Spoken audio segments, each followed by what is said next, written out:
স্বাগত জানাচ্ছি ধাতের গল্প থেকে বলছেন যাতে আছে আমি শামীম জাহিদ। আজ আমরা আলোচনা করব পাটজাত পণ্যের রপ্তানি নিয়ে।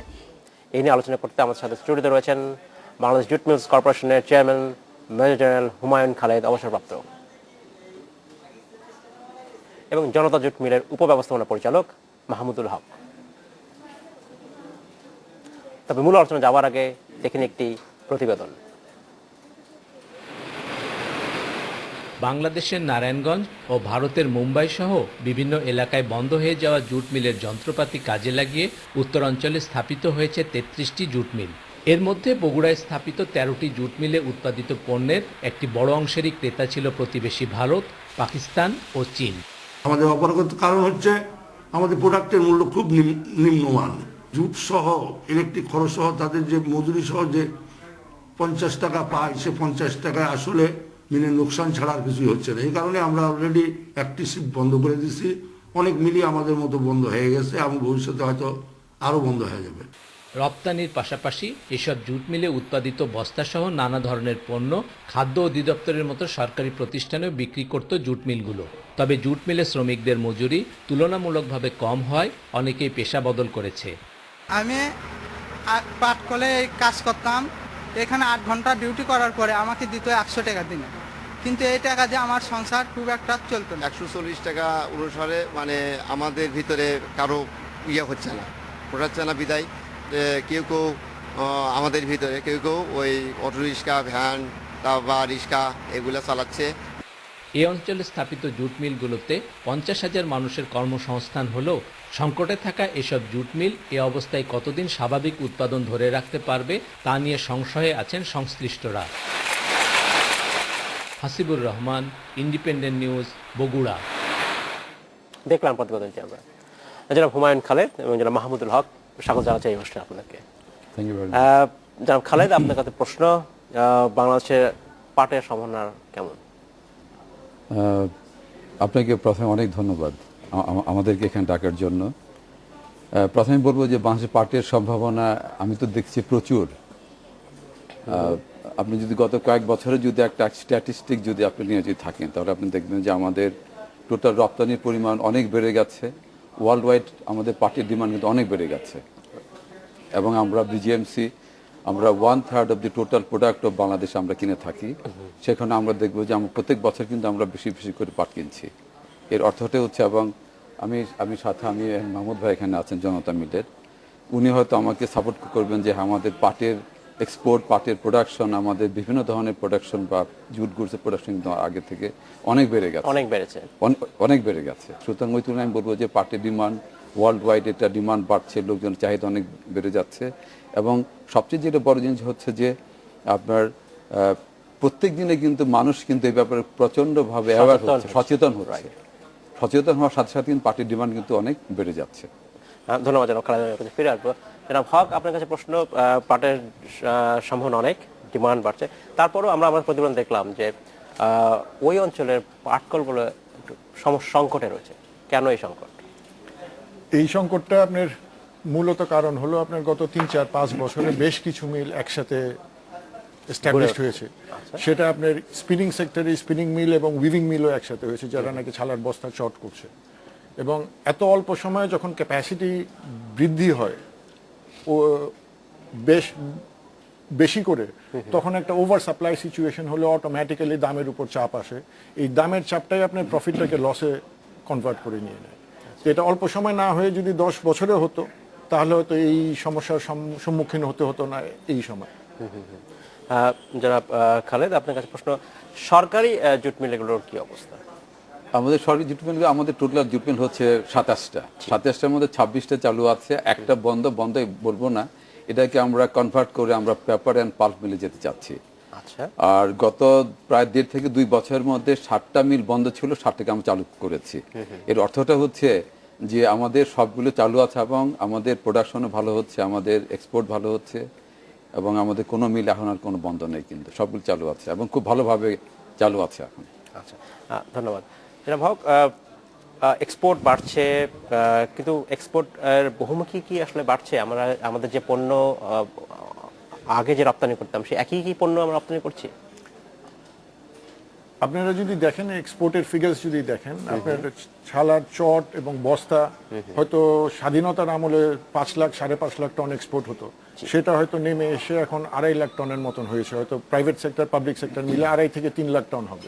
সেখানটা আপনি যদি স্বাধীনতার শুরুতে যদি দেখেন, ইয়ার্ন এক্সপোর্টটা বোধহয় 5, 6, 7 হাজার টন হতো, সেটা গত বছর 4,80,000 টন হয়েছে।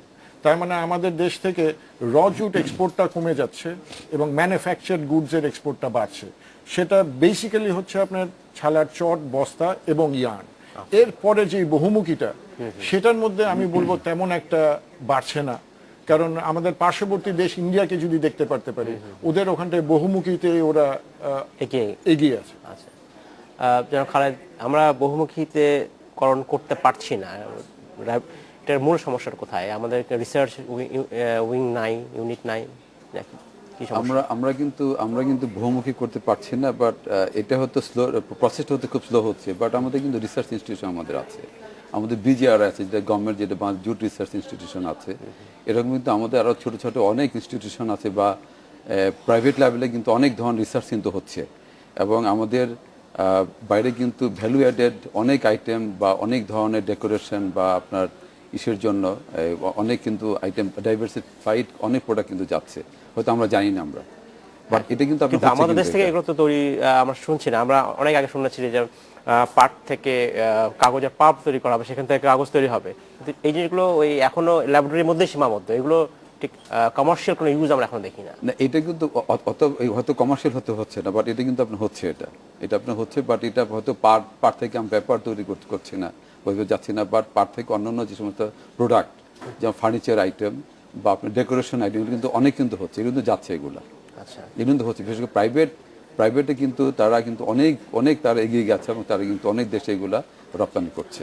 জনাব, প্রাইভেট সেক্টরের কথা যদি বলি, যখন আমরা এই জাতীয় বিষয়গুলো বলি যে কতখানা R&D হচ্ছে কিনা, তখন যেটা বড় একটা যুক্তি দেখানো হয় যে এখানে প্রচুর খরচ, যেটা প্রাইভেট সেক্টর হতে সম্ভব নয়। আসলে এই খরচগুলো কে বহন করা উচিত, কে করবে? আমাকে যদি বলেন মেজর ইনভেনশন করতে গেলে পরে এই R&Dটা আমরা ফিনান্স করতে পারবো না, যেটা নাকি আমরা করছি, আমরা অ্যাজ মিল হিসেবে যেটা করছি। আজকে ধরেন নটিংহাম ইউনিভার্সিটিতে একটা বাঙালি ছেলে পাটের উপর কাজ করছে, ওকে আমরা যা যা স্যাম্পল লাগছে পাঠিয়ে দিয়ে আসছি। ব্র্যাডফোর্ড ইউনিভার্সিটিতে আরেকটা বাঙালি ছেলে জুটের উপর কাজ করছে, ওকেও আমরা যখন যা লাগছে তাই সেই সাপোর্টটা দিয়ে আসছি। সেটা অঙ্কের পরিমাণ কিছুই না ধরতে গেলে, বাট আমরা এইভাবে করে আমাদের বাঙালি ছেলেরা যেখানটায় যা কাজ করছে তার উপর আমরা সাহায্য করছি। এর বিয়ন্ড যদি বলেন, সেখানটায় আজকে শপিং ব্যাগের একটা বিরাট বড় মার্কেট আছে। শপিং ব্যাগের বিরাট বড় মার্কেটের আমাদের একটা মূল সমস্যা হচ্ছে আমাদের উদ্যোক্তারা, এদের জন্য আমি একটা শব্দে বলি ভিসা প্রবলেম। ভিসাটা হলো আপনার কোনটা আগে আসে, আমি প্রোডাকশনটা আগে করব না মার্কেটটা আগে করব। এখন মার্কেটটা করতে গেলে আমি যদি মার্কেটে না গিয়ে আমি যদি আমার পণ্য যদি না দেখাতে পারতে পারি, তাহলে আমি এস্টাবলিশ করতে পারছি না আমাকে as a player in the market. সেখানটা আজকে যদি ভিসা চান, আপনার এম্বাসিডারগুলো বলবে যে আপনার তো ট্র্যাক রেকর্ডটা নাই, ট্র্যাক রেকর্ড না থাকলে আমি আপনাকে ভিসা দিতে পারবো না। সে এখানটা আমরা একটা বেড়াজালের মধ্যে আটকে গিয়েছি। এটার সুরাহাটা কোথায় আমি নিজেও বলতে পারছি না, বাট কয়েকজন এটার মধ্যে প্রচেষ্টা করে অনেকখানি এগিয়ে গেছেন, যে আমি তাদেরকে সালাম জানাই। খালেদ, আপনার কি মনে হয় যে বিজিএমসি আসলে কি ভূমিকা নিতে পারে এখানে? আমরা R&Dর কথা যদি আসি, যেমন নতুন প্রোডাক্ট যদি আসে, ইনোভেশন যদি না আসে, তাহলে কিন্তু এই খাতটা পিছিয়ে যাবে। সেক্ষেত্রে বিজিএমই কোনো ভূমিকা নিতে পারে না? আমরা কিন্তু বেসরকারি, আমরা সরকারি প্রতিষ্ঠান, আমরা কিন্তু বেসরকারি যারা অন্যান্য প্রতিষ্ঠান তাদের সাথে কিন্তু আমরা কাজ করছি। আচ্ছা, তারপরে আমরা যেমন আমি বিজিআরের কথা যেটা আমি বললাম, তাদের সাথে আমরা কাজ করছি। আমি যেটা বললাম যে হয়তো প্রসেসটা একটু স্লো, বাট এটা কিন্তু আমরা প্রতিনিয়ত কিন্তু আমরা সামনের দিকে কিন্তু আমরা এগিয়ে যাচ্ছি।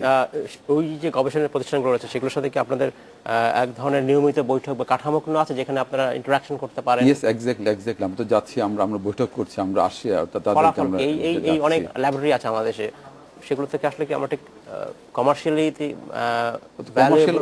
ওইভাবে আমরা যেতে পারছি না, বাট আমরা কিন্তু স্লোলি অ্যান্ড গ্র্যাজুয়ালি কিন্তু আমরা ওইদিকে আমরা যাচ্ছি, এবং আরো রিসার্চ অ্যান্ড ডেভেলপমেন্টের দিকে আমরা যাচ্ছি আমরা। আর বিজিএমসি কিন্তু অ্যাজ এ হোল আমরা অতটা ইসের দিকে যাচ্ছি না, কারণ আমাদের যেটা মূল core যেটা job প্রোডাক্ট সেটা। যেটা হচ্ছে হ্যাঁ। যে আমরা ফিনিশড গুডসগুলো আমরা এক্সপোর্ট করি, আমরা কিন্তু আমাদের কাজটা কিন্তু শেষ। আচ্ছা। তারপরে আমরা যদি অন্য কোনো ডিমান্ড যদি আসে তখন আমরা ওইদিকে তখন আমরা এমফাসিস দিয়ে থাকি আমরা। আচ্ছা, ধন্যবাদ জনাব খালেদ, আমি আপনার কাছে ফিরে আসবো।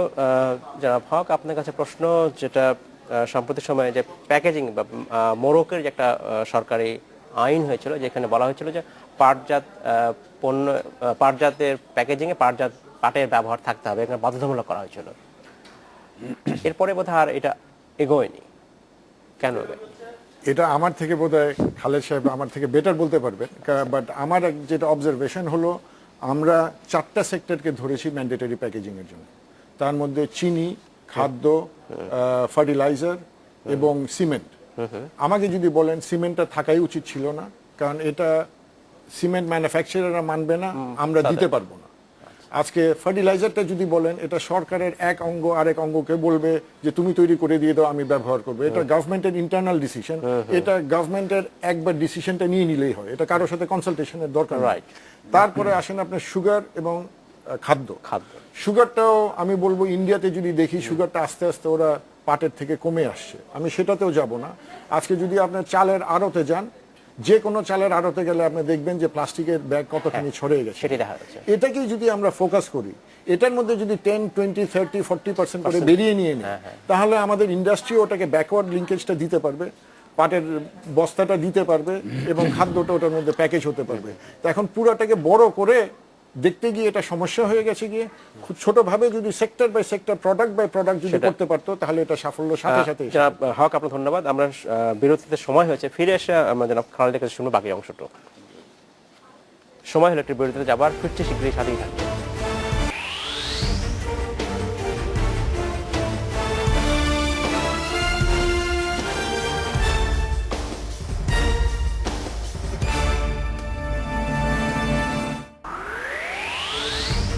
স্বাগত আরেকবার খাদেমগঞ্জ থেকে বলছি। আজ আমরা কথা বলছি পাটজাত পণ্য নিয়ে। এ নিয়ে কথা বলতে আমার সাথে স্টুডিওতে রয়েছেন বাংলাদেশ জুট মিল কর্পোরেশনের chairman major general Humayun Khaled, অবসরপ্রাপ্ত, এবং জনতা জুট মিলের উপব্যবস্থাপনা পরিচালক মাহমুদুল হক।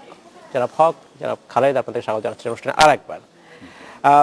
জনাব খালেদ, বিরতিতে যাওয়ার আগে আমরা কথা বলছিলাম, প্যাকেজিং রুলের কথা বলছিলাম। আমরা বলছিলাম যে এটা একটা বাধ্যতামূলক করা হচ্ছে, কিন্তু এই আইনটা এনফোর্সমেন্ট এখন হয়নি, এখনো কার্যকর হয়নি। আপনার কি মনে হয়, কেন কার্যকর হচ্ছে না, বাধা কোথায়? প্রথম যেটা হলো যে ম্যান্ডেটরি প্যাকেজিং অ্যাক্ট, এটার নামটা হচ্ছে ম্যান্ডেটরি প্যাকেজিং অ্যাক্ট 2010। রাইট। এটা কিন্তু অলরেডি পার্লামেন্টে পাস হয়েছে আমাদের, এটা কিন্তু অলরেডি গ্যাজেটও কিন্তু হয়ে গেছে। আচ্ছা, আমাদের কিছু ছোটখাটো কাজ বাকি আছে, এগুলির পরে আমার মনে হয় আমরা ঈদের 2 সপ্তাহ আগে আমরা এটা মিটিংয়ে বসছিলাম, আমরা যে কোন কোন পণ্যের জন্য আমরা শুরু করব। তো আমার মনে হয় যে এটা অচিরেই শুরু হয়ে যাবে এবং ইমপ্লিমেন্টেশন খুব তাড়াতাড়ি হবে। কিছু আমাদের দাপ্তরিক কিছু কাজ বাকি ছিল, এগুলোর জন্য। আপনি বলছেন কোন কোন পণ্যের ক্ষেত্রে এটা প্রথমে কার্যকর হবে, সেটা একদম ঠিক করেছেন। জনাব হক বলছিলেন যে প্রথমে যাওয়া উচিত, ভাগ করা উচিত, যে ফার্টিলাইজার হতে পারে। আপনার কি মনে হয়, সেই মিটিংয়ে কোনো সিদ্ধান্ত হয়েছে দেখুন ফার্টিলাইজারের জন্য প্রথমে? আমরা কিন্তু ফার্টিলাইজার থেকে আমি বেশি জোর দিচ্ছি, আমরা যেটা ফুড গ্রেন যেগুলো আছে এগুলোর উপর আমরা বেশি জোর দিচ্ছি, লাইক ধান বা চাল, তারপরে হচ্ছে আপনার হুইট, গম, এবং আপনার হুইট, গম বা ভুট্টা এবং সুগার। তো আমরা যদি এইভাবে, যে আমরা হঠাৎ করে কিন্তু পুরোটা কিন্তু ইমপ্লিমেন্ট করা যাবে না, বাট আমরা যদি এগুলো দিয়ে যদি আমরা শুরু যদি করি এবং স্লোলি অ্যান্ড গ্রাজুয়ালি যদি আমরা অন্যদিকে যদি যাই, তো আমার মনে হয় আমরা এটা শুরু করতে পারবো এবং আমার মনে হয় যে এটা আগামী কয়েক মাসের মধ্যে এটা ইমপ্লিমেন্টেশন হয়ে যাবে। এটা ধন্যবাদ। আপনি ফিরে আসবেন জনাব হক। আপনি বলছিলেন যে শপিং ব্যাগের একটা বড় মার্কেট রয়েছে, এরপর বিশ্ববাজারও একটা বড় মার্কেট রয়েছে। তাহলে আমাদের উদ্যোক্তাদের চ্যালেঞ্জটা কোথায়, বাধাটা কোথায়, কেন এটা আমরা সেভাবে তৈরি করতে পারছি না, বাইরে পাঠাতে পারছি না? এটা বেসিক্যালি আপনার ইন্ডিয়ার মধ্যে পুরো মার্কেটের ম্যানুফ্যাকচারিং এর প্রসেসিংটা দ্বারা করে সরকার থেকে সাহায্য পেয়ে একসময় ওরা 20% সাবসিডি পেত, ওই সাবসিডি নিয়ে গিয়ে ওরা একটা দ্বারা করে একটা মার্কেটটাকে ক্যাপচার করে ফেলছে। শুধু ক্যাপচারই না, এর মধ্যে কিন্তু শুধু এটা পাটের ব্যাগ বললে হবে না, এটার মধ্যে আপনি ডিজাইনের ব্যাপার আছে, মার্কেটিং এর ব্যাপার আছে, ফ্যাশনের ব্যাপার আছে, চেঞ্জিং কালারের ব্যাপার আছে, হ্যান্ডেলের ব্যাপার আছে, অনেক রকম ব্যাপার আছে, যেটা নাকি একটা পিওর জুট মিলকে যদি বলেন করতে আমরা পারবো না। বাট বাইরের থেকে এক উদ্যোক্তা যদি যার নাকি এই বাকি ইনপুটগুলো দিতে পারবে, যে কিছুটা ডিজাইন, কিছুটা মার্কেটিং, কিছুটা সবকিছু মিলে Right. তার জন্য সম্ভব হবে, যেটা নাকি একক জুট মিলের জন্য সম্ভব হয় না। হ্যাঁ হ্যাঁ, সেইটা দরকার ছিল। ধন্যবাদ জনাব হক। আমি আপনার কাছে ফিরে আসবো। কয়েকজন SMS, আমি একজন SMS দেখে নিই। আমাদের দর্শক একজন পাঠিয়েছেন আক্তার, উনি বলছেন যে বিজিএমসির যেসব শ্রমিক কল রয়েছে সেখানে শ্রমিকরা তাদের ন্যায্য অধিকার পাচ্ছে না। আমি আরও একটা প্রশ্ন নিয়ে নিই, আমি আপনার কাছে আসবো। আরেকজন জানতে চাচ্ছেন সেন্ট্রাল ডাইং প্ল্যান্টের জন্য জুট প্রোডাকশনের ক্ষেত্রে এটা করতে আসলে কতদিন লাগে? এটা আমরা একটা প্রশ্ন, আমরা এই দুটো প্রশ্ন নিয়ে পরে বাকিটা নেব। যারা খালেদ, আপনার প্রশ্ন যে বিজিএমসিতে শ্রমিকদের অধিকার হচ্ছে না, ন্যায্য এটা কি আপনার কি শ্রমিকরা পাচ্ছে না ন্যায্য, আপনার আমাদের যে দর্শক নাকি পাট চাষিরা পাচ্ছে না, কোনটা? শ্রমিকদের কথা বলছেন। শ্রমিকরা কথা বলছে। আমি তো বলবো যে যিনি প্রশ্ন করেছেন, উনি মনে হয় আমাদের জুট মিল সম্বন্ধে বা শ্রমিকদের সম্বন্ধে ভালো একটা ধারণা নেই। কারণ আমরা কিন্তু আমরা বলবো সরকারি যতগুলো আমাদের মিল আছে, আমরা কিন্তু শ্রমিকদের যেটা ন্যায্য পাওনা আমরা ঠিকঠাক মতো আমরা দিচ্ছি। উইকলি ওয়েজ ঈদের বোনাস আমরা সবগুলো আমরা দিচ্ছি। হ্যাঁ, একটা জিনিস হতে পারে যে আমাদের নতুন যেগুলো চালু হলো সেগুলির বেতন বা আমরা নির্ধারণ করেছি, বাট এগুলো আমরা আমাদের আরেকটু সময় লাগবে নির্ধারণ করতে। যেগুলো অলরেডি এখানে কয়েকটা ভাগ আছে, একটা হচ্ছে স্থায়ী শ্রমিক, একটা হচ্ছে বদলি শ্রমিক। এটা কিন্তু দুইটা ভাগ আছে, কিন্তু এই জিনিসটা কিন্তু আপনাকে বুঝতে হবে এটা। আচ্ছা, সুতরাং ওই যে ন্যায্য পাওনা পাচ্ছে না, এটা মনে হয় এটা ঠিক না। আমরা কিন্তু ঠিকঠাক মতো আমরা ওয়েজ বা অন্যান্য পাওনা আমরা ঠিক মতো আমরা দিয়ে যাচ্ছি। ধন্যবাদ। আমাদের দর্শক আক্তার সম্ভবত উত্তরটা পেয়েছেন। জনাব হক, আপনার কাছে প্রশ্ন, এই যে বলা হচ্ছিল যে এই ডাইং এর ক্ষেত্রে জুট এই প্ল্যান্ট হতে আসলে কতটা সময় লাগে আসলে এই জাতীয় জিনিস প্রোডাক্ট তৈরি হতে? এই প্ল্যানটা ধরেন অলরেডি একটা আছে, যেটা নাকি বিজিএমসির একটা মিলে আছে, ফুরাত কর্ণফুলিতে আছে, ওখানটায় ডাইং ডিডিএফ যেটা বলা হতো, সেখানটা একটা সেন্ট্রালাইজড প্ল্যান্ট আছে। এটা করতে সময়ের থেকে বোধহয় অঙ্কটা অনেক বেশি। অঙ্কের তুলনায় আপনার যতখানি ব্যবহার করতে পারবেন, তাতে গিয়ে আপনি যদি পুরো ইউটিলাইজেশন না করতে পারেন, তাহলে কস্ট অফ প্রোডাকশনটা আরো বেড়ে যাবে। সো আমরা একক মিল হিসেবে আমরা আশা করছি যে আগামী 1 বছরের মধ্যে আমরা নিজের একটা ডাইং প্ল্যান্টের সাথে কিন্তু এফ্লুয়েন্ট ট্রিটমেন্ট প্ল্যান্টও লাগবে, ইটিপি। সেটা আপনার এককভাবে দেখলে হবে না, এটা সিদ্ধান্ত নিলেও হবে না, অঙ্কের সাথে অঙ্কের মিল হতে হবে, কতখানি ইনভেস্টমেন্ট করে কতখানি ইউটিলাইজেশন। আমাদের আরেকজন দর্শক আবু সাইদ, উনি জানতে চাচ্ছেন যে শপিং ব্যাগের ক্ষেত্রে যে ডিজাইনিং, এই জিনিসগুলো বাধা কোথায় ডিজাইনিং তৈরি হতে, বা ডিজাইনিং এর স্টুডিও হতে সমস্যা কোথায় এখানে, মানে এখানটা ধরেন আপনার জুট মিলের একজন লোককে জিজ্ঞেস করছেন যে আপনি ছালার বস্তা করেন, এতদিন আমরা ছালার বস্তা করে এসেছি, আজকে শপিং ব্যাগটা যখন যাচ্ছেন জিনিসটা কিন্তু টোটালি ভিন্ন হয়ে যাচ্ছে। এখন যারা নাকি ডিজাইন করে, অন্য যে কোনো কিছু ডিজাইন করে, তারা যদি একটু মনোযোগ দেয় যে শপিং ব্যাগের আজকে ওয়েবসাইটে যদি যান, যে কোনো ওয়েবসাইটে যদি যান, ইন্ডিয়ার ওয়েবসাইটগুলোতে অনেক রকমের আপনি ব্যাগ পাবেন, ডিজাইন পাবেন, কালার পাবেন, শেপ পাবেন, সাইজ পাবেন। এইটির থেকে ইন্সপিরেশন নিয়ে গিয়ে হয়তো আমরা আমাদের ভাবে করতে পারি, বাট একটা জুট মিলকে আপনি যদি বলেন আমাদের মধ্যে এই নলেজটাও নাই, আলাদা ব্যবস্থা। ধন্যবাদ জনাব খালেদ। আপনার কি মনে হয় এই জাতীয় যদি আমরা নতুন ডিজাইন করতে, ডিভাইস করতে চাই, সেক্ষেত্রে কি বিজিএমসি কোনো উইং তৈরি করে করতে পারে বা কোনো উদ্যোগ নিতে পারে বিজিএমসি? বিজিএমসি অবশ্য উদ্যোগ দিতে পারে, কিন্তু এই মুহূর্তে কিন্তু আমরা এই ধরনের ডিজাইনের মধ্যে আমরা যাব না। আমরা একটু বেসিক্যালি আমরা র ম্যাটেরিয়াল বানিয়ে থাকি, ঠিক আছে? এই ধরনের কোন ডিজাইনের মধ্যে আমরা যাব। ধন্যবাদ জনাব খালেদ, ধন্যবাদ জনাব হক। আমাদের শেষ করতে হচ্ছে সময় স্বল্পতার জন্য। আপনাদের অসংখ্য ধন্যবাদ এই অনুষ্ঠানে আসার জন্য। থ্যাংক ইউ ফ্রেন্ড, আপনাকে অনেক ধন্যবাদ। অনেক ধন্যবাদ। এই ছিল আজকের মতো খাদ্য কথা থেকে মতো ছিল। আমার সাথেই থাকবেন, দেখা হবে আবার।